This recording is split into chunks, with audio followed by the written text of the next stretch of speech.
Muy buenos días, mis queridos amigos y televidentes fieles de la Iglesia Adventista de Ñuñoa.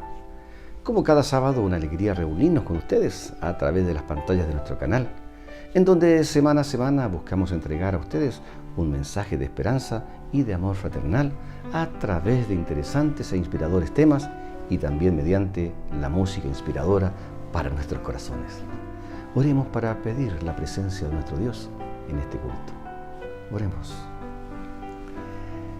Padre amante y misericordioso que estás en las alturas de los cielos, santificado sea tu santo nombre. Padre amado, en esta mañana estamos agradecidos a ti por todo lo que tú has hecho por nosotros. Gracias, Padre amado, porque hemos sentido tu presencia en nuestros hogares durante esta semana. Gracias porque tú nos acompañaste durante la semana. Gracias porque tú nos das un hermoso sábado también este día. Gracias porque nos das la oportunidad de comenzar con un programa dedicado a ti. Y en esta mañana, querido Dios, queremos pedirte por nuestros amigos que tal vez están sufriendo algún dolor por alguna pérdida, algún familiar, alguna enfermedad, o tal vez, Padre amado, por un problema familiar, quizás un problema de trabajo. Querido Dios, sé con cada uno de ellos. Tú conoces sus corazones, tú conoces sus vidas, tú conoces realmente su aflicción. Y queremos pedirte para que tú hagas tu voluntad sobre ellos y que los abraces con esos brazos cariñosos de amor. En esta mañana queremos pedir tu presencia. Acompáñanos. Que tu Santo Espíritu nos guíe y nos ayude en cada momento. Quédate con nosotros, te lo rogamos, sin mérito alguno, Padre amado, sino te lo pedimos en el nombre precioso de nuestro Señor Jesús. Amén. Amén. Una vez más queremos agradecer su sintonía. Hoy queremos saludar de manera especial a los amigos que nos ven desde cada rincón de nuestro país. Por ejemplo, allí desde la región de Arica, Parinacota, hasta la región de Magallanes, en la parte más austral del mundo. En esta mañana también queremos saludar a quienes nos ven desde Chile insular, allá en la isla de Pascua, isla Juan Fernández y del archipiélago de la Isla Grande, allí en Chiloé. No queremos tampoco dejar de saludar también a quienes nos ven desde cada rincón del mundo y que durante más de 3 años nos han acompañado en nuestros cultos. Dios les bendiga a cada uno en esta mañana. Muy bien, ahora les invito a cantar estos hermosos himnos al Señor.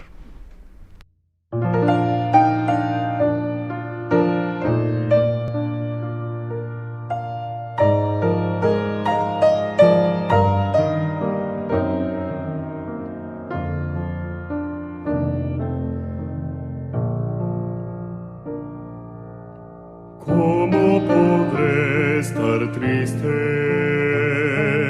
como entre sombras ir, cómo sentirme solo y en el dolor vivir?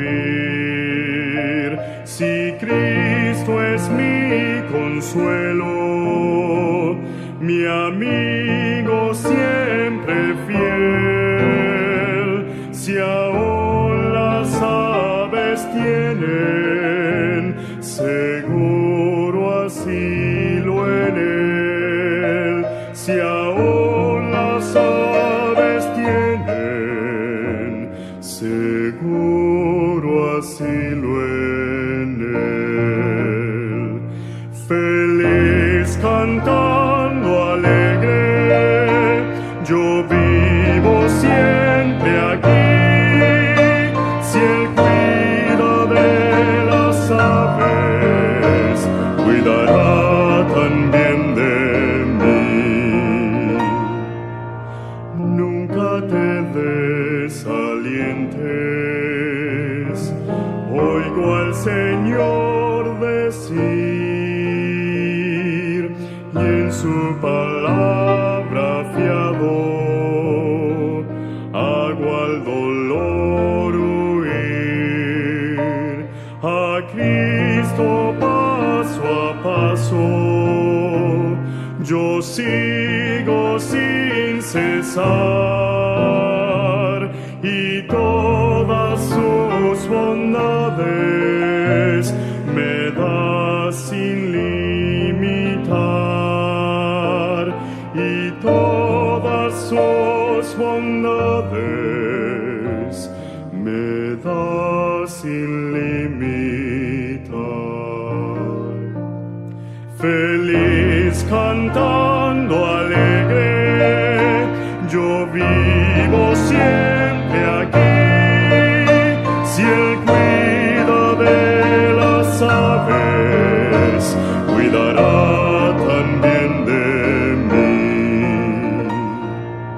Siempre que soy tentado, o que en la sombra estoy, más cerca del camino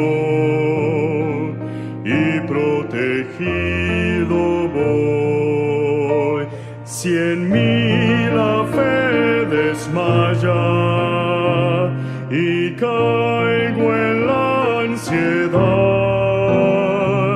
tan solo Él me levanta, me da seguridad. Tan solo Él me levanta, me da seguridad. Feliz cantando alegre, yo vivo siempre aquí. Si Él cuida de las aves, cuidará también de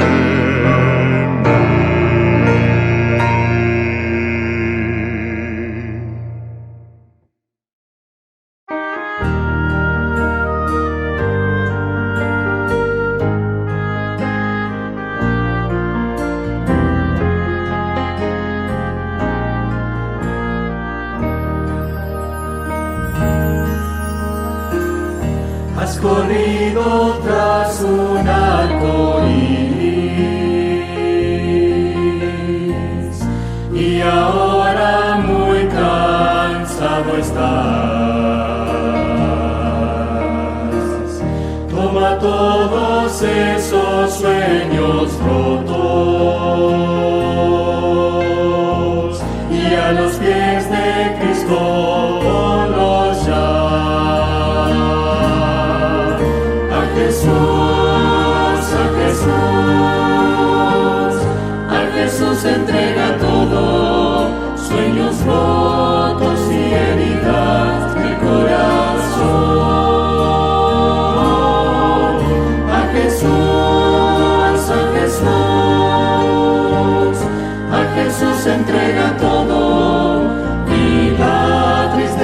en gozo cambiará. Él no prometió sol todos los días. Sé que a veces viene la tormenta, pero nos ofrece un corazón nuevo, que cante aún en medio del dolor. A Jesús, a Jesús, a Jesús entrega todo, sueños rotos y heridas del corazón. A Jesús, a Jesús, a Jesús entrega todo, y la tristeza en gozo cambiará.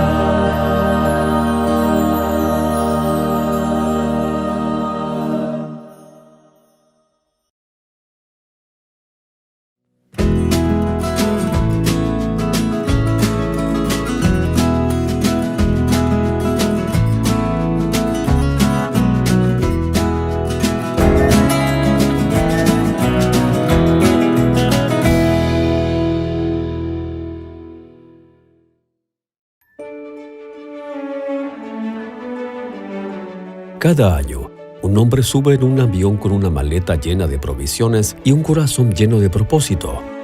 Su destino, una ciudad que le cambió la vida y donde su misión aún perdura. El Dr. Milan Moskala llegó por primera vez a Bangladesh como dentista misionero hace más de 25 años. Pero Dios había plantado la semilla en su corazón mucho antes de poner un pie aquí. Descubrí que Dios me llamaba a una misión médica y por eso siempre estoy muy agradecido. Estoy muy agradecido de que Él me escogió para ser un misionero médico. El Dr. Moskala construyó un ministerio que traspasó los muros de su clínica dental. Trataba a los pacientes con compasión, estableció escuelas con comunidades ignoradas y lanzó un programa de nutrición para que los niños crecieran fuertes y sanos. También organizó una red de benefactores para dar a miles de jóvenes acceso a la educación adventista y una nueva visión de futuro. Lo que comenzó con la atención de las necesidades físicas, pronto se transformó en algo más, una vida de servicio, compasión y fe.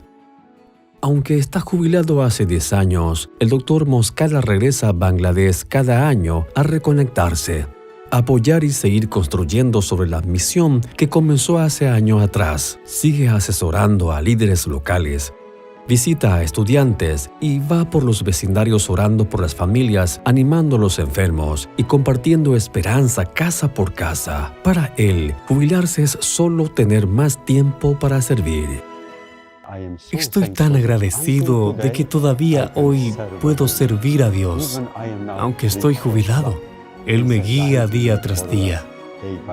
No quiero hacer nada más ni nada menos que obra médica misionera.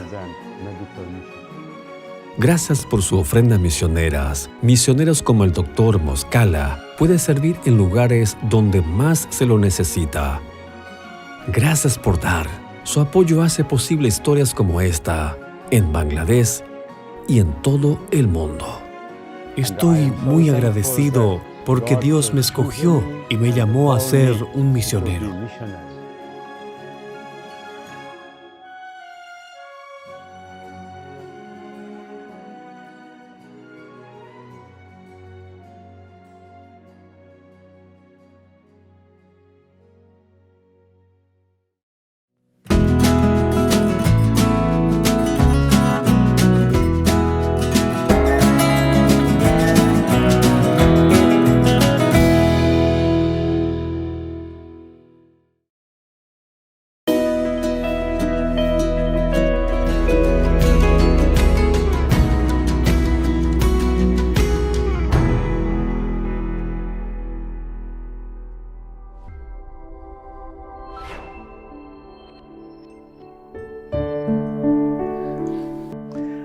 Hola, mi amigo querido, bienvenido al estudio de la lección número 6 para el 9 de agosto del año 2025. El título de la lección es A través del Mar Rojo. Y el propósito de la lección es mostrarnos que el Éxodo, especialmente el cruce del Mar Rojo, fue uno de los eventos más extraordinarios de la historia del Antiguo Testamento. Ahora, no es solo un hecho histórico, sino que aquí en este cruce del Mar Rojo encontramos lecciones valiosas que tienen que ver con nuestra salvación, porque nosotros también, así como Israel salió de la esclavitud de Egipto, nosotros también salimos de la esclavitud del pecado. Vamos entonces al estudio del primer subtítulo, Vayan y adoren al Señor. Claro, pues que después de la muerte de los primogénitos, Faraón se rindió, lloró, aparentemente se arrepintió, solo que remordimiento no es arrepentimiento. ¿Qué cosa es el remordimiento? Es el miedo por las consecuencias del pecado que ya llegan a nuestra vida. ¿Qué cosa es arrepentimiento? Es dolor por haber pecado, reconocimiento del pecado y perdón y abandono del pecado. Faraón no estaba arrepentido. Él sentía remordimiento, estaba desesperado por las consecuencias de su terquedad. Entonces vamos al texto Éxodo capítulo 12, versículos 32, 35 y 36. Dice así: E hizo llamar a Moisés y a Aarón de noche y les dijo: Salid de en medio de mi pueblo vosotros y los hijos de Israel, e id, servid a Jehová como habéis dicho.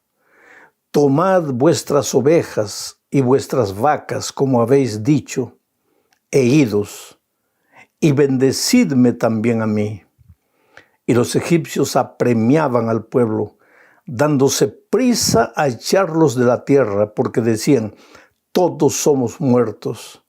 Y llevó el pueblo su masa antes que se leudase, sus masas envueltas en sus sábanas sobre sus hombros.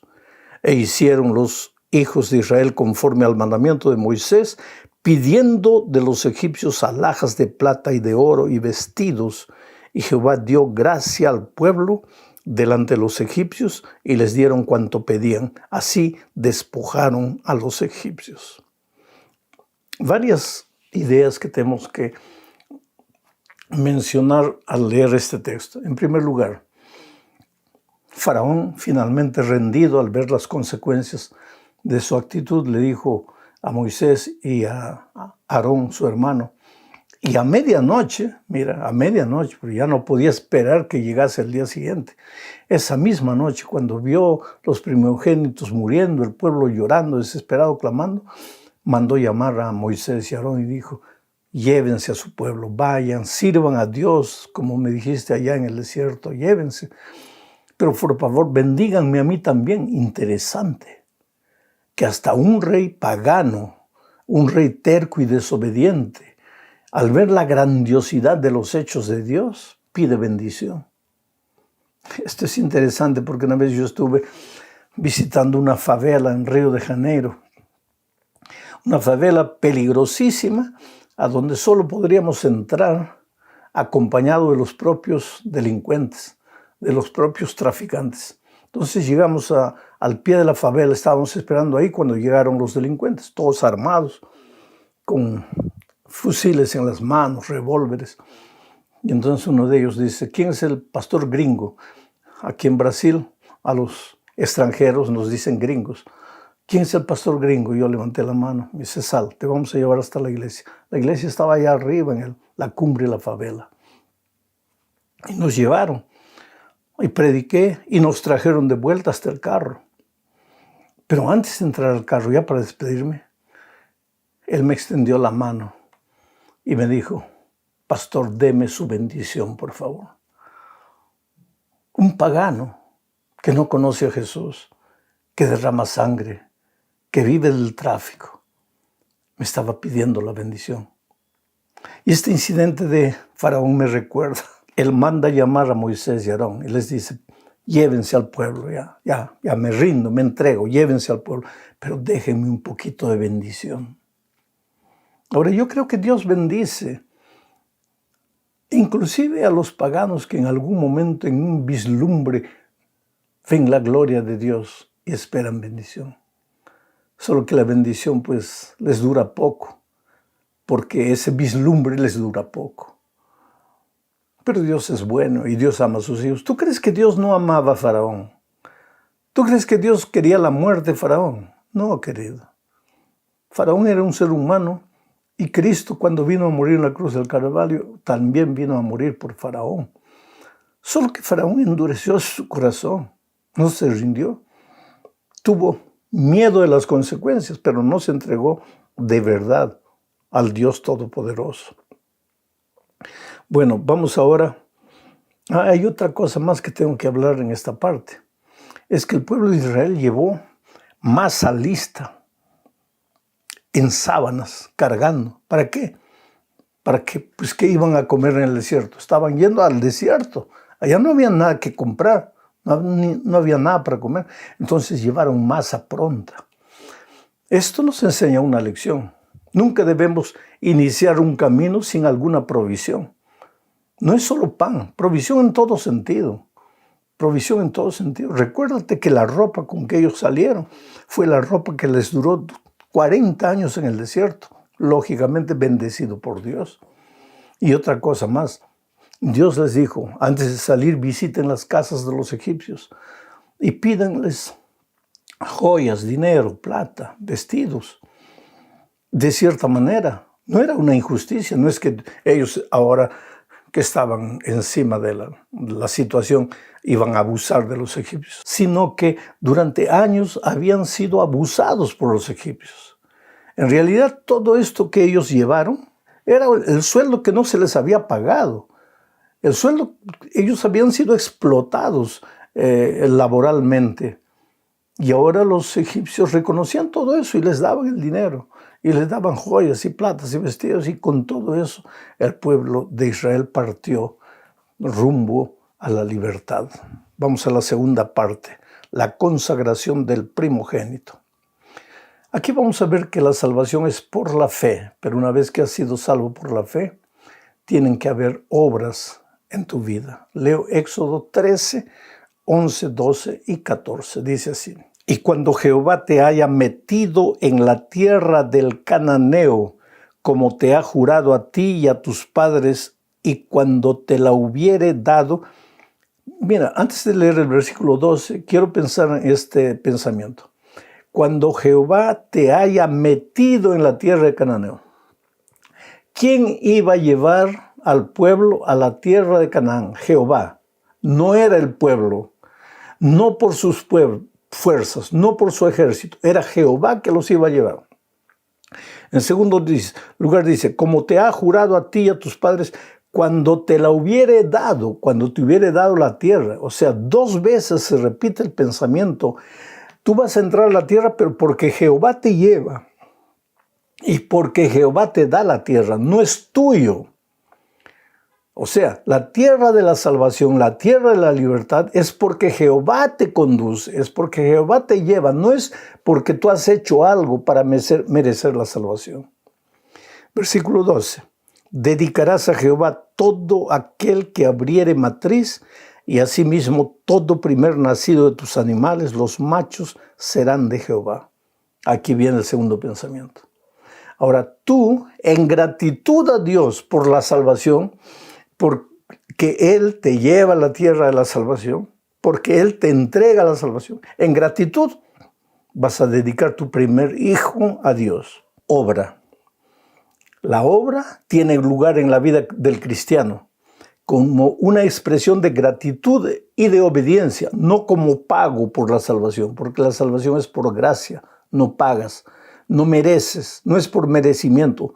Es porque Dios te ama por su misericordia. Pero ahora que tú reconoces que Él te ha salvado por gracia, vas a vivir una vida de obediencia. Y Dios le pidió los primogénitos y ahora el pueblo va a obedecer. Versículo 14. Y cuando mañana te pregunte tu hijo diciendo, ¿qué es esto?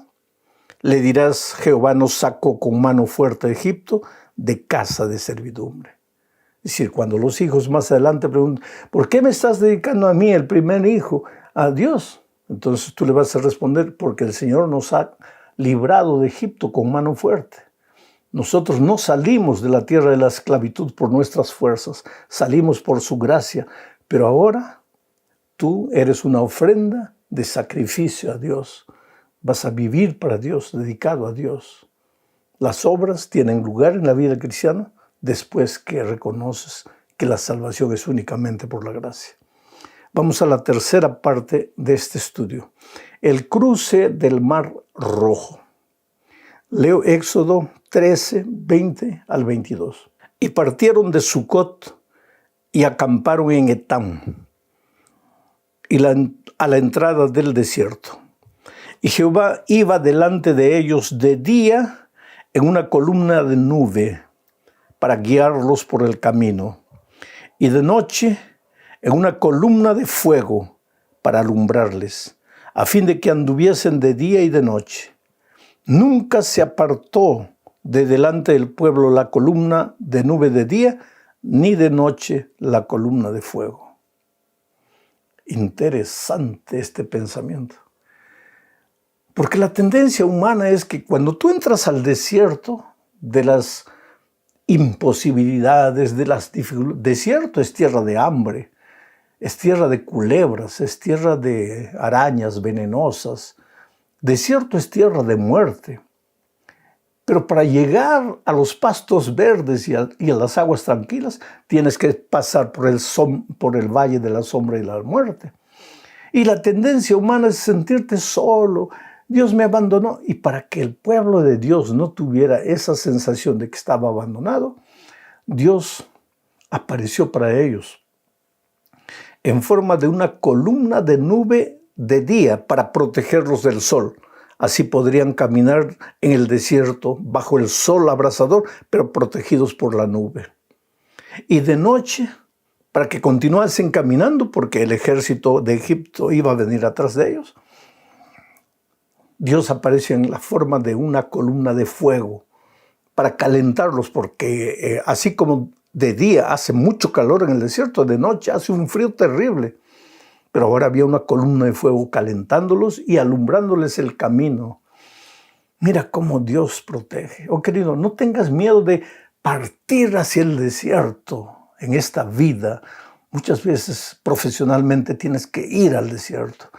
Muchas veces para tener un buen trabajo, un buen empleo, tienes que partir para el desierto. Pero la columna de nube de día, la columna de fuego de noche, te acompañarán. Dios no te dejará solo. Y de repente llegaron al Mar Rojo.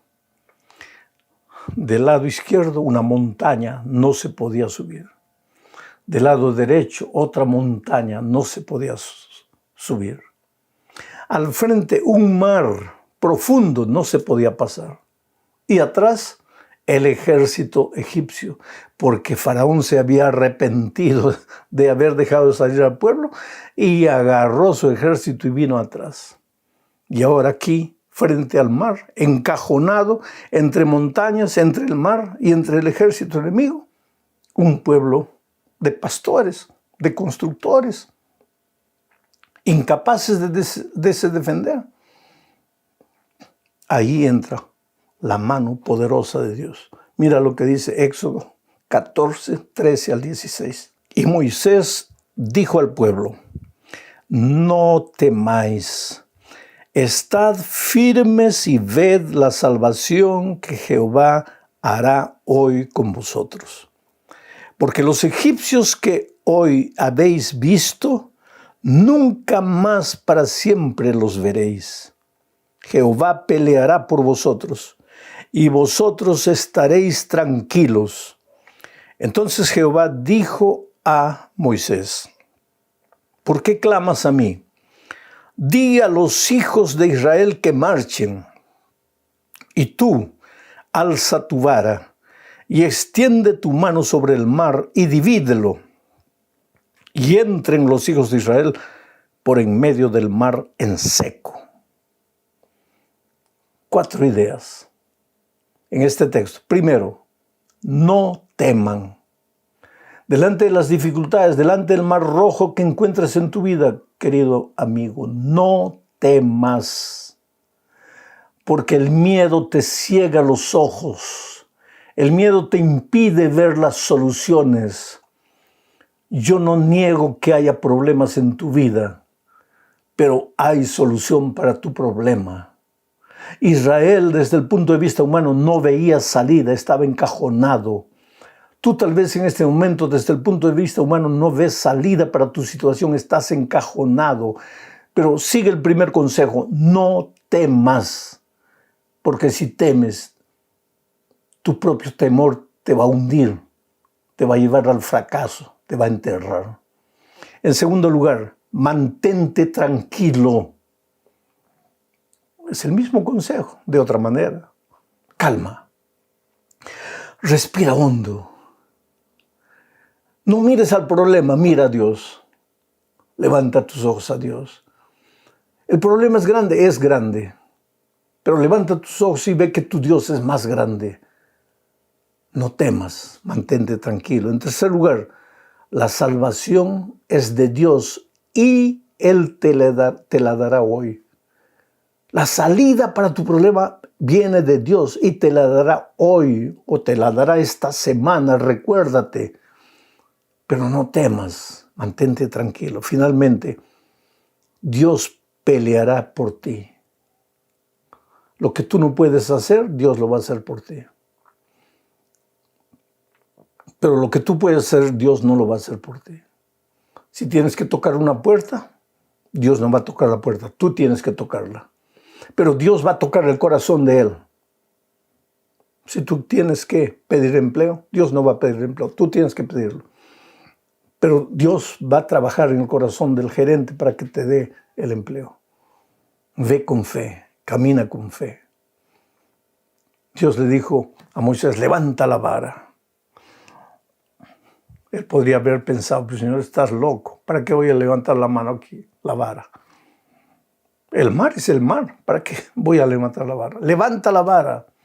No discutas con Dios, levanta la vara. Moisés levantó la vara y el mar se abrió. Y el pueblo de Dios pasó a pie. Y cuando ya estaban llegando del otro lado, el ejército egipcio venía.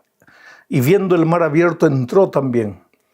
Pero cuando el ejército estaba en la mitad del mar, las aguas se cerraron. Y Faraón y todos sus ejércitos fueron llevados por las aguas. Ese es el Dios maravilloso. Ese es tu Dios maravilloso. No temas. En la vida espiritual hay tentaciones que no puedes vencer, debe haber, pero no temas. Busca a Dios, ora, estudia la palabra, busca una persona para contarle a Jesús y deja que el resto lo haga Jesús. El pueblo pasó finalmente al otro lado y ahí se cantó el cántico de Moisés y de María. Voy a leer solo un pedacito de ese cántico que es extraordinario. Éxodo 15, 2 y 3. Dice así. Jehová es mi fortaleza y mi cántico, y ha sido mi salvación. Este es mi Dios y lo alabaré. Dios de mi Padre y lo enalteceré. Jehová es varón de guerra. Jehová es su nombre. Y ahora si tú vas a Apocalipsis capítulo 5, versículos 2 al 4, vas a encontrar las mismas palabras repetidas. ¿Pero cuándo? Estas palabras fueron cantadas cuando ellos ya pasaron el mar y el enemigo se ahogó en las aguas. Y en Apocalipsis vemos al pueblo de Dios ya salvo, redimido, al mirar su historia pasada. Repite las mismas palabras. Jehová es mi salvación. Él es mi Dios. Yo estoy aquí no por mis fuerzas, estoy por Él. Y esta semana cuando tú encuentres un buen empleo y vuelvas a la casa, canta. Tú eres mi Dios, Señor. Yo te alabaré por siempre. Tú eres mi Señor. Esta semana, cuando veas algún milagro en tu vida, levanta las manos al cielo y di: Señor, si algo sucedió en mi vida, no es porque yo tengo fuerzas, no es porque yo soy capaz, es porque tú eres mi Dios, Dios de mis padres, de mis abuelos. Le has prometido a mis antepasados que estarías con ellos y tus bendiciones me alcanzan hasta hoy. No temas. En esta vida siempre estarás frente a los mares rojos, pero no temas. Dios está contigo hasta el fin. Un abrazo, querido, que Dios te bendiga. Muchas bendiciones para ti.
¡Feliz sábado, niños! Estamos otra vez juntos aquí.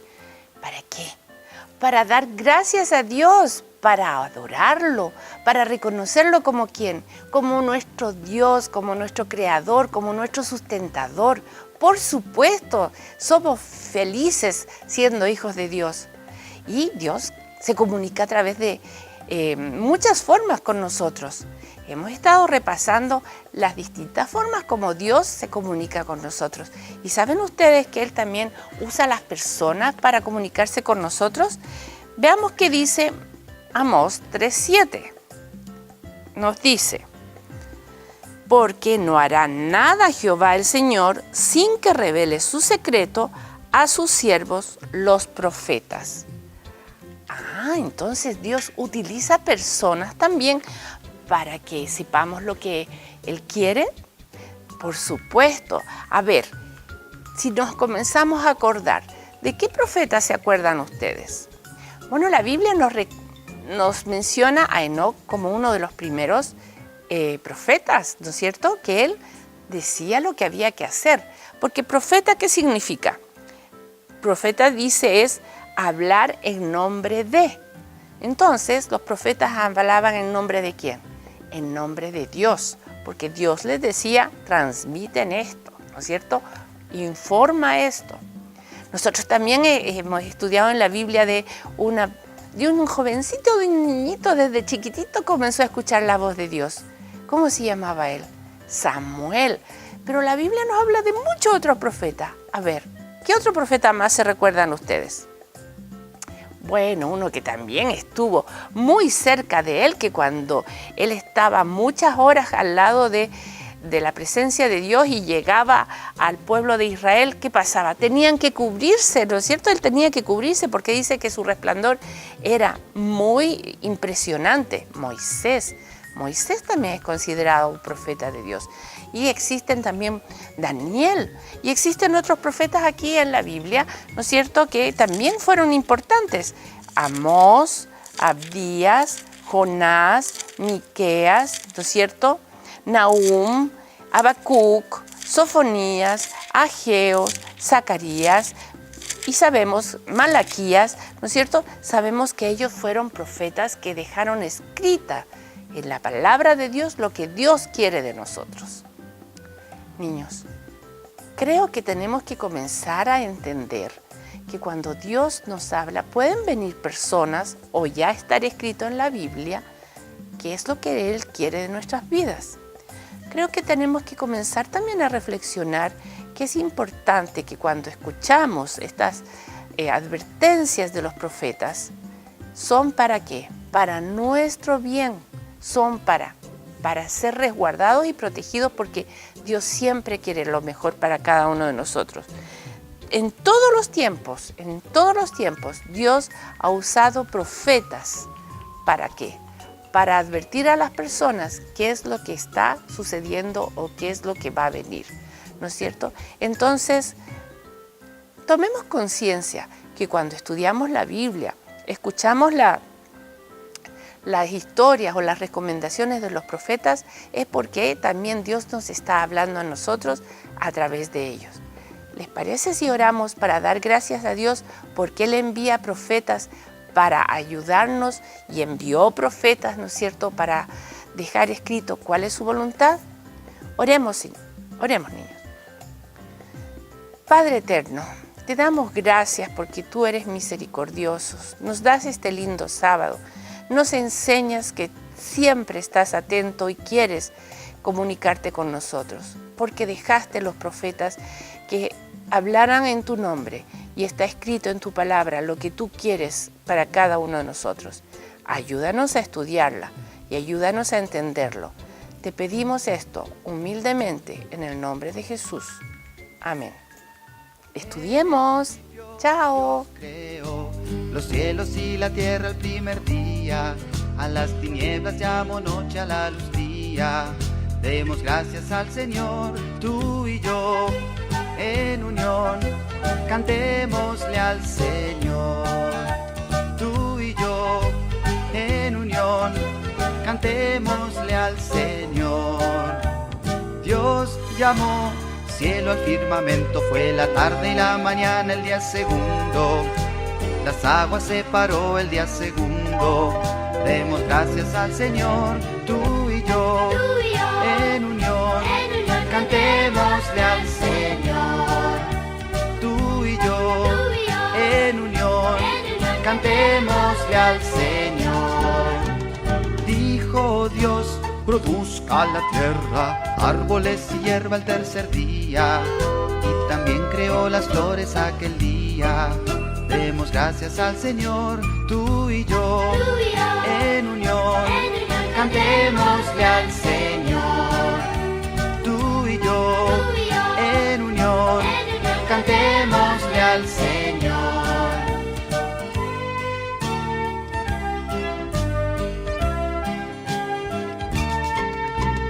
Dos luces puso Dios, la luna y el sol el cuarto día. Las estrellas creó el mismo día. Demos gracias al Señor, tú y yo, en unión.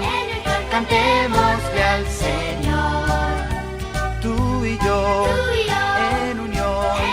Cantémosle al Señor. Dios creó los peces del mar y las aves del cielo el quinto día. Volaron por el cielo, ¡qué alegría! Demos gracias al Señor, tú y yo, en unión. Cantémosle al Señor, tú y yo, en unión. Cantémosle al Señor, tú y yo, en unión.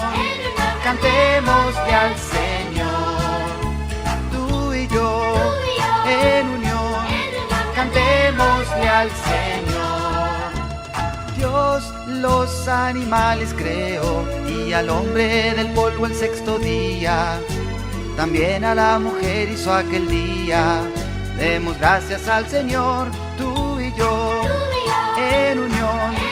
Cantémosle al Señor, tú y yo, en unión. Cantémosle al Señor, tú y yo, en unión. Cantémosle al Señor.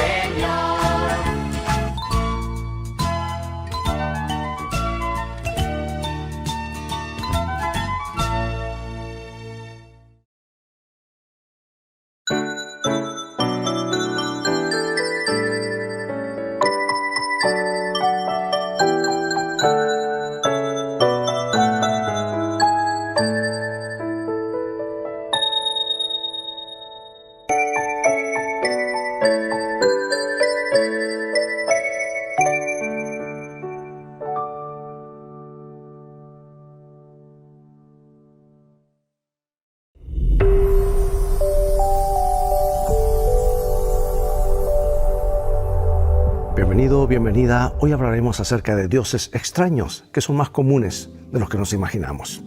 Dice la Biblia: si ustedes se vuelven de todo corazón al Señor, deben echar fuera todos los dioses extranjeros y las representaciones de Astarte y dedicar sus vidas al Señor, rindiéndole culto solamente a Él. Entonces Él los librará del dominio de los filisteos. Hace algunos años escuché de un misionero norteamericano en la India que conoció a un chofer de autobús que adoraba un dios bien extraño. De paso, se adoran más de 300,000 dioses en la India. Los autobuses en la India no se construyen como los transportes que acostumbran a usarse en nuestros países más desarrollados. Se construyen para ser útiles, no para ser cómodos. Así que la carrocería se construye tan hacia adelante como sea posible. El chofer se sienta al lado del motor, colocado bajo un cajón. Ahí está el motor y un cajón encima. De acuerdo con el relato, el misionero iba en uno de esos vehículos. El cajón le pareció conveniente para descansar los pies, así que los puso sobre el cajón. Inmediatamente el chofer comenzó a gesticular y a hablar con agitación en un dialecto que el misionero no entendía. Y el extranjero, que estaba desconcertado por tanta protesta, por suerte había allí un pasajero que podía entender el dialecto, intervino y le pidió al misionero bondadosamente, al misionero inglés, que quitara los pies encima del cajón del motor. Y el misionero lo quitó enseguida, pero le preguntó al intérprete cuál era el problema. Entonces supo que el cajón contenía el dios del chofer. Y al colocar los pies sobre el cajón, el misionero estaba demostrando falta de respeto por el dios que había dentro. ¿Y qué era ese dios? El motor. Era lo que adoraba el chofer. Quizás te sonrías como lo hice yo cuando escuché esto por primera vez. Pero entonces pensé, ¿y qué en cuanto a nosotros? ¿Procedemos mejor que nuestros amigos hindúes? ¿No será posible que los que profesamos conocer y adorar al único y verdadero Dios también adoremos a otros dioses extraños? No me refiero al sentido de extraño o peculiar. Quiero decir, extraño en el sentido de que la Biblia usa las palabras dioses falsos. ¿Será posible que adoremos dioses semejantes en forma de objetos materiales o conceptos mentales? El apóstol Pablo nos insta a examinarnos a nosotros mismos. Todos necesitamos hacer esto periódicamente. Si descubres que has estado adorando a un Dios extraño, ¿por qué no lo dejas a un lado y permites que el verdadero Dios ocupe el lugar correcto en el templo de tu alma? Esta es una mejor manera de vivir.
Cristo soy perdonado.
Luego de escuchar a Michelle Matthews desde la República Dominicana, los invito a que con el corazón abierto recibamos el mensaje de esta hora. Que Dios permita que este mensaje sea de beneficio para nuestra vida espiritual.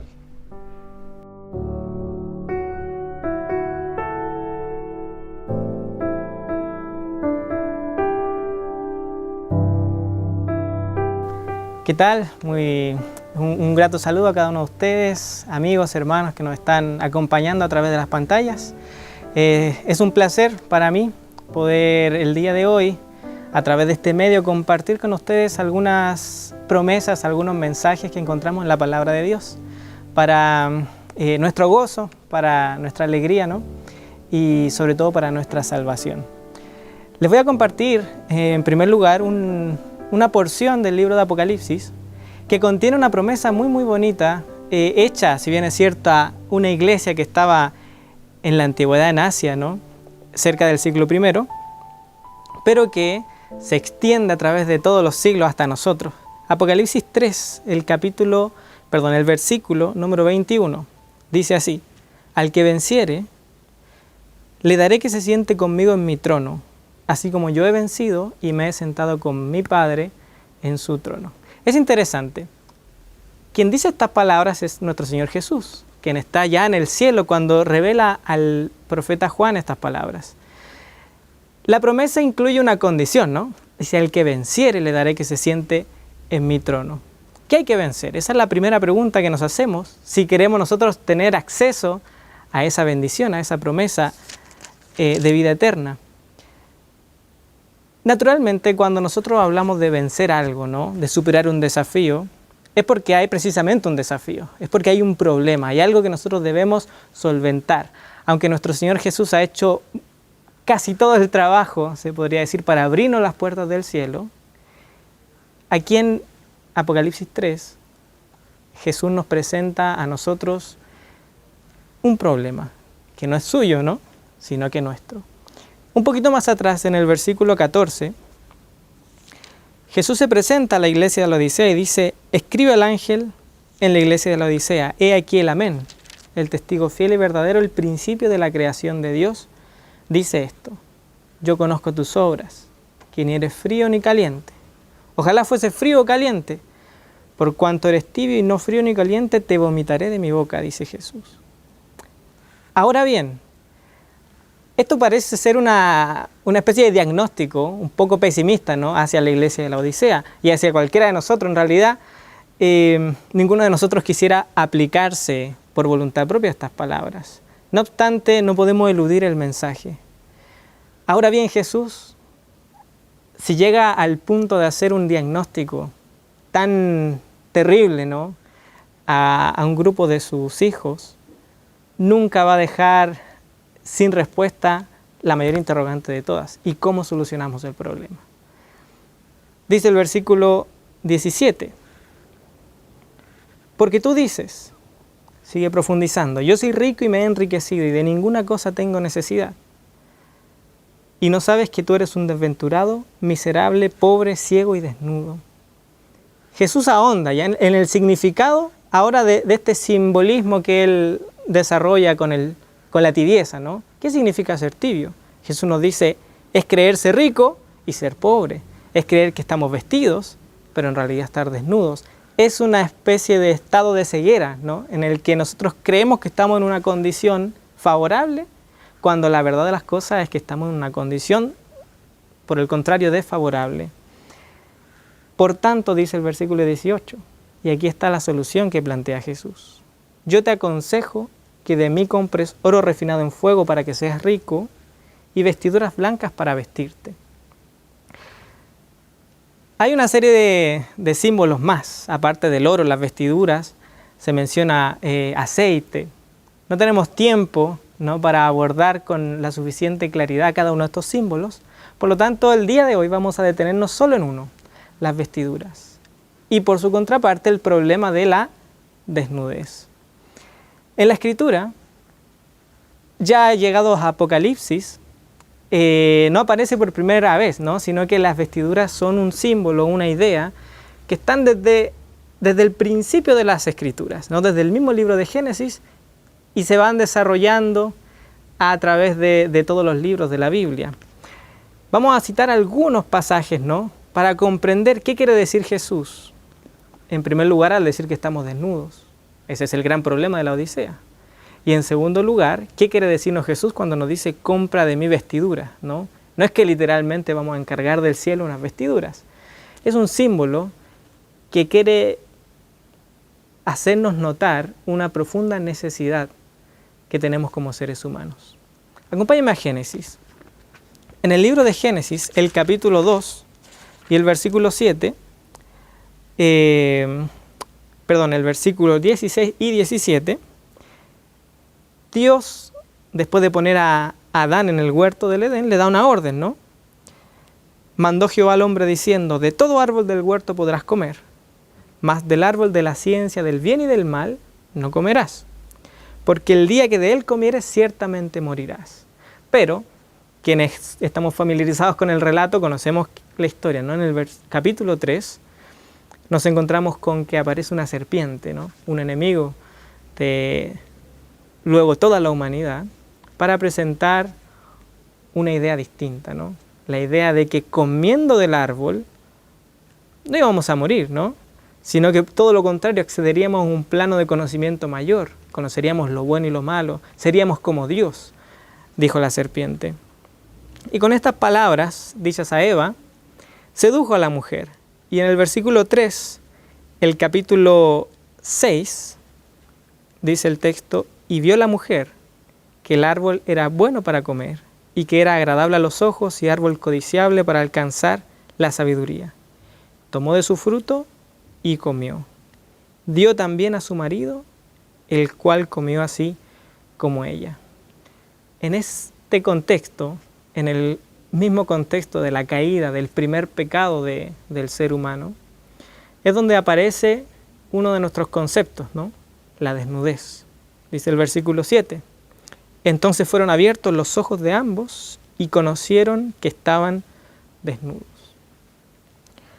La narrativa de este pasaje nos sugiere que efectivamente estaban desnudos, ¿no?, y Adán y Eva se avergonzaron por esa desnudez literal. No obstante, el contexto en el que está inserta la desnudez como un problema, porque si bien es cierto antes ya estaban desnudos, pero no parecía ser un problema, como motivo de vergüenza, viene a aparecer en el contexto de el pecado, de la transgresión. Por eso vendrá ahora la desnudez a ser en el futuro de los libros sagrados un símbolo de este gran problema que tiene la humanidad, ¿no?, la transgresión de la ley de Dios. Para Adán y Eva fue entonces la primera consecuencia negativa que tuvieron de haber cometido una transgresión ante Dios. No cayó un rayo del cielo para eliminarlos, ¿cierto? No sintieron dolor, no se sintieron envenenados por comer del fruto, sencillamente se vieron desnudos y conocieron que era un problema, ¿no? Se dieron cuenta que haber desobedecido a Dios traía consecuencias graves. La Odisea está igualmente desnuda, ¿no? Tú estás desnudo, dice en Apocalipsis. Pero la Odisea no se daba cuenta de su desnudez. Así que Jesús se la tiene que aclarar. Una vez aclarada este problema, una vez que la Odisea se reconoce a sí misma desnuda, transgresora de la ley, entonces está recién habilitada para descubrir cuál es la solución. ¿Cuál es la solución lógica, ¿no?, de la desnudez? Vestirse. Y esta fue la solución que toman Adán y Eva, ¿no? Dice el versículo 7, la segunda parte. Después de conocer que estaban desnudos, dice, entonces cosieron hojas de higuera y se hicieron delantales. Interesante. Vemos que la desnudez viene a ser un símbolo de la transgresión, está en el contexto de la transgresión. ¿Qué simbolizan las vestiduras a través de toda la Biblia entonces? Vamos a leer algunos pasajes, solo un par de pasajes. Apocalipsis 19 y el versículo 8. Apocalipsis 19 y el versículo 8. También en un contexto simbólico, hablando de la iglesia de Dios, dice, y a ella se le ha dado que se vista de lino fino, limpio y resplandeciente. Y ahora explica el significado del símbolo. porque el lino fino es las acciones justas de los santos. Acciones justas. Surge una nueva pregunta con la respuesta, ¿no? A veces hay hay respuestas que generan más preguntas que respuestas. Este es el caso. Ahora, ¿qué significa acciones justas en concreto? Vamos a definir el término justicia según la Biblia, ¿no? En Deuteronomio, el capítulo 6 y el versículo 25, encontramos lo siguiente. Dice así: y tendremos justicia cuando cuidemos de poner por obra todos estos mandamientos delante de Jehová nuestro Dios, como Él nos ha mandado, ¿no? Noten, Apocalipsis entonces nos dice que la iglesia de Dios se viste de lino fino y resplandeciente, que significa acciones justas.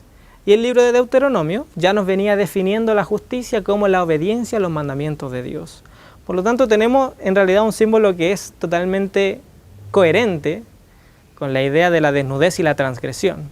Mientras que estar desnudo significó haber transgredido a Dios, estar vestidos, especialmente de estas vestiduras puras y blancas, significa obedecer a Dios. Así que como Adán y Eva, nosotros podemos razonar cuál es la solución para la desnudez. Si la desnudez se solucionaba con vestiduras, ahora la transgresión se habrá de solucionar con acciones justas, ¿no? Con obediencia a Dios. Parece sencillo, ¿no? Si el problema de la Odisea es estar desnuda, y la desnudez significa transgresión, ¿cuál será la solución? Vestirse. Vestirse con vestiduras de justicia, ¿no? Con acciones santas. ¿Significa entonces que la solución para nuestro gran problema como humanidad es dejar de hacer lo malo y empezar a hacer lo bueno? Muchos pensadores en realidad en la historia de esta humanidad han concluido que sí, que la gran solución para la humanidad sencillamente es ética. Dejar de hacer cosas malas, comenzar a hacer cosas buenas. Pero la Biblia tiene otro giro en la historia, ¿no? La Biblia no nos presenta un camino tan llano y tan liso, tan sencillo al parecer para la humanidad. Porque si volvemos a Génesis, allá al capítulo 3 de Génesis, y notamos cómo el ser humano, naturalmente, al verse desnudo, se construyó una vestidura para sí mismo, en el versículo 8 del capítulo 3, se nos presenta que estas hojas de higuera, estas vestiduras, estas justicias que el ser humano se fabricó a sí mismo, no tienen el efecto esperado. Génesis 3:8. Y oyeron la voz de Jehová Dios que se paseaba en el huerto, al aire del día. Y el hombre y su mujer se escondieron. Noten, se escondieron de la presencia de Jehová Dios entre los árboles del huerto. ¿Por qué el ser humano tendría que esconderse de Dios si ya no estaba desnudo, sino que estaba vestido? Una pregunta importante.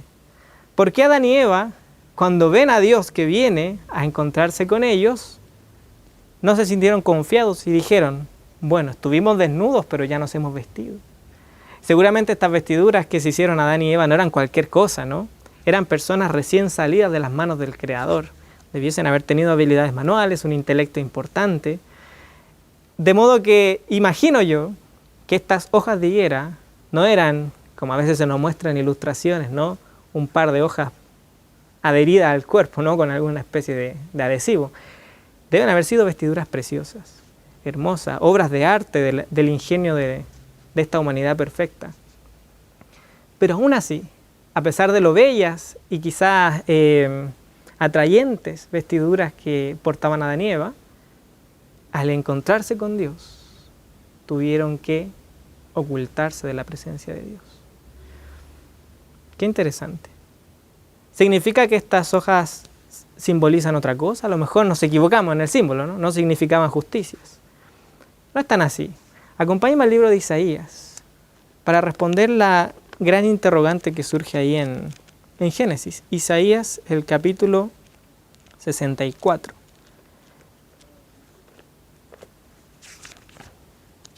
Isaías, capítulo 64.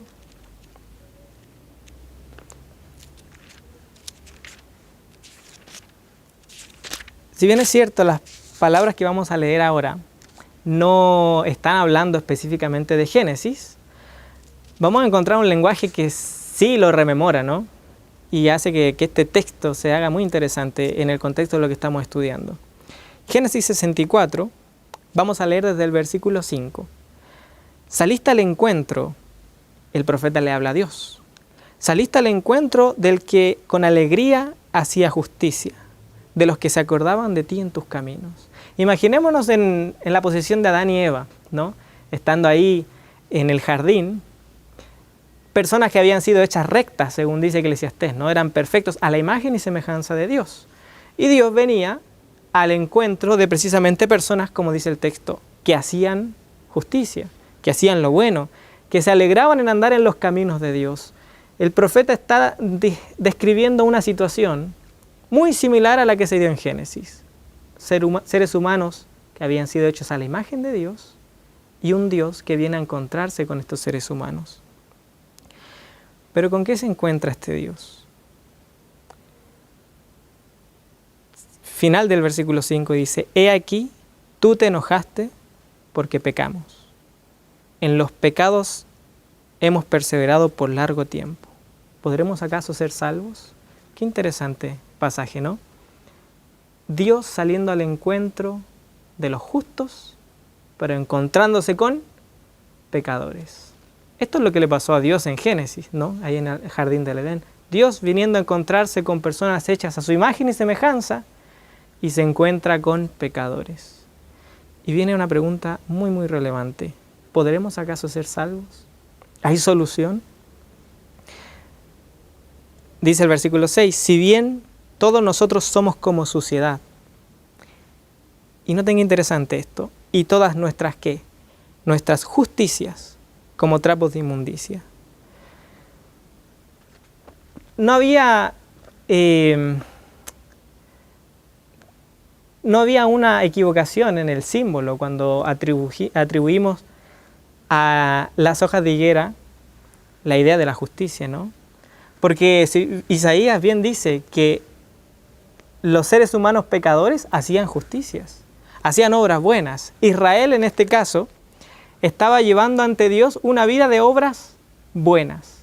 El problema no era la naturaleza de las obras, sino que estas obras, estas justicias, estas hojas de higuera con las que se vestía Israel, con las que se vistió Adán y Eva, no llegaron a ser suficientes para Dios. Eran obras buenas inútiles, ¿no? Esto es importante. No es lo mismo hablar de obras malas que de obras buenas inútiles, ¿no? Las obras malas son pecados como robar, como mentir, ¿no? Adulterar. Pero las obras buenas pueden ser, por ejemplo, asistir a la iglesia, hacer una donación importante a alguien con necesidades, dar estudios bíblicos, ¿no?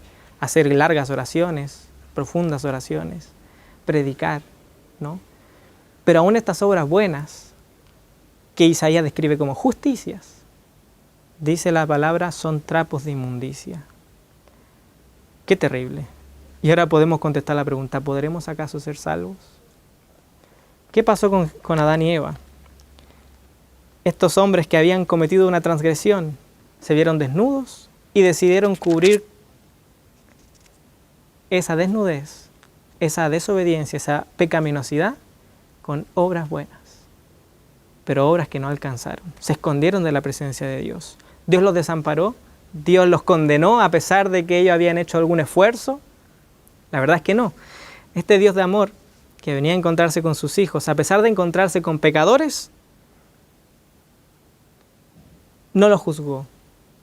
Ni siquiera se burló, como que les estuviese diciendo, se intentan vestir, pero con vestiduras inútiles, ¿no? Los voy a condenar igual.